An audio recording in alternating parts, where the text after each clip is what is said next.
വിശുദ്ധ യോഹന്നാൻ അദ്ധ്യായം 9. അന്ധനെ സുഖപ്പെടുത്തുന്നു. അവൻ കടന്നു പോകുമ്പോൾ ജന്മനാ അന്ധനായ ഒരുവനെ കണ്ടു. ശിഷ്യന്മാർ യേശുവിനോട് ചോദിച്ചു, റബ്ബി, ഇവൻ അന്ധനായി ജനിച്ചത് ആരുടെ പാപനിമിത്തമാണ്? ഇവൻ്റെയോ ഇവൻ്റെ മാതാപിതാക്കന്മാരുടെയോ? യേശു മറുപടി പറഞ്ഞു, ഇവൻ്റെയോ ഇവൻ്റെ മാതാപിതാക്കന്മാരുടെയോ പാപനിമിത്തമല്ല, പ്രത്യുത ദൈവത്തിൻ്റെ പ്രവൃത്തികൾ ഇവനിൽ പ്രകടമാകേണ്ടതിനാണ്. എന്നെ അയച്ചവൻ്റെ പ്രവൃത്തികൾ പകലായിരിക്കുവോളം നാം ചെയ്യേണ്ടിയിരിക്കുന്നു. ആർക്കും ജോലി ചെയ്യാൻ കഴിയാത്ത രാത്രി വരുന്നു. ലോകത്തിലായിരിക്കുമ്പോൾ ഞാൻ ലോകത്തിൻ്റെ പ്രകാശമാണ്. ഇത് പറഞ്ഞിട്ട് അവൻ നിലത്ത് തുപ്പി. തുപ്പൽ കൊണ്ട് ചെളിയുണ്ടാക്കി അവൻ്റെ കണ്ണുകളിൽ പൂശിയിട്ട് അവനോട് പറഞ്ഞു, നീ പോയി സീലോഹ, അയക്കപ്പെട്ടവൻ എന്നർത്ഥം, കുളത്തിൽ കഴുകുക. അവൻ പോയി കഴുകി കാഴ്ചയുള്ളവനായി തിരിച്ചു വന്നു. അയൽക്കാരും അവനെ മുമ്പ് യാചകനായി കണ്ടിട്ടുള്ളവരും പറഞ്ഞു, ഇവൻ തന്നെയല്ലേ അവിടെ ഇരുന്ന് ഭിക്ഷ യാചിച്ചിരുന്നവൻ? ചിലർ പറഞ്ഞു, ഇവൻ തന്നെ. മറ്റു ചിലർ പറഞ്ഞു, അല്ല, ഇവൻ അവനെപ്പോലെ ഇരിക്കുന്നു എന്നേയുള്ളൂ. എന്നാൽ അവൻ പറഞ്ഞു, ഞാൻ തന്നെ. അപ്പോൾ അവർ അവനോട് ചോദിച്ചു, എങ്ങനെയാണ് നിന്റെ കണ്ണുകൾ തുറക്കപ്പെട്ടത്? അവൻ പറഞ്ഞു, യേശു എന്നു പേരുള്ള മനുഷ്യൻ ചെളിയുണ്ടാക്കി എൻ്റെ കണ്ണുകളിൽ പുരട്ടി, സീലോഹായിൽ പോയി കഴുകുക എന്ന് പറഞ്ഞു.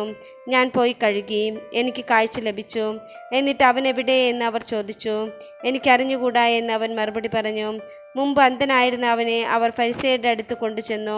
യേശു ചെളിയുണ്ടാക്കി അവൻ്റെ കണ്ണുകൾ തുറന്നത് ഒരു സാബത്ത് ദിവസമാണ്.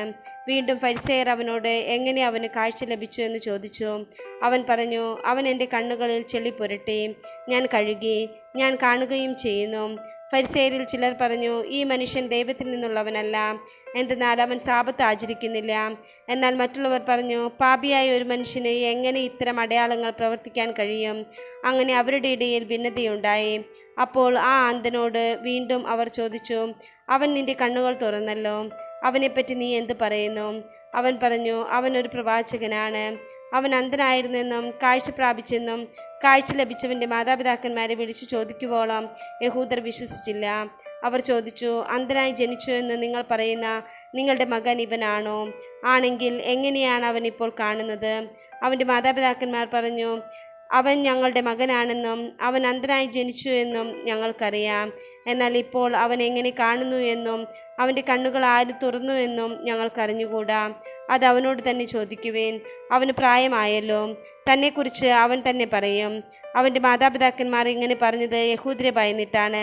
കാരണം യേശുവിനെ ക്രിസ്തു എന്ന് ആരെങ്കിലും പരസ്യമായി ഏറ്റുപറഞ്ഞാൽ അവനെ സിനഗോഗിൽ നിന്ന് പുറത്താക്കണമെന്ന് യഹൂദർ തീരുമാനിച്ചിരുന്നു.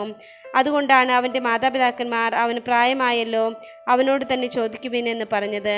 അന്ധനായിരുന്ന അവനെ യഹൂദർ വീണ്ടും വിളിച്ച് അവനോട് പറഞ്ഞു, ദൈവത്തെ മഹത്വപ്പെടുത്തുക. ആ മനുഷ്യൻ പാപിയാണെന്ന് ഞങ്ങൾക്കറിയാം. അവൻ പറഞ്ഞു, അവൻ പാപിയാണോ എന്ന് എനിക്കറിഞ്ഞുകൂടാ. എന്നാൽ ഒരു കാര്യം എനിക്കറിയാം, ഞാൻ അന്ധനായിരുന്നു, ഇപ്പോൾ ഞാൻ കാണുന്നു. അവർ ചോദിച്ചു, അവൻ നിനക്ക് വേണ്ടി എന്തു ചെയ്തു? എങ്ങനെയാണ് അവൻ നിന്റെ കണ്ണുകൾ തുറന്നത്? അവൻ മറുപടി പറഞ്ഞു, നിങ്ങളോട് ഞാൻ പറഞ്ഞു കഴിഞ്ഞുവല്ലോ, അപ്പോൾ നിങ്ങൾ കേട്ടില്ല. എന്തുകൊണ്ടാണ് വീണ്ടും കേൾക്കാൻ നിങ്ങൾ ആഗ്രഹിക്കുന്നത്? നിങ്ങളും അവൻ്റെ ശിഷ്യരാകുവാൻ ഇച്ഛിക്കുന്നുവോ? അവനെ ശകാരിച്ചുകൊണ്ട് അവർ പറഞ്ഞു, നീയാണ് അവൻ്റെ ശിഷ്യൻ, ഞങ്ങൾ മോശയുടെ ശിഷ്യന്മാരാണ്.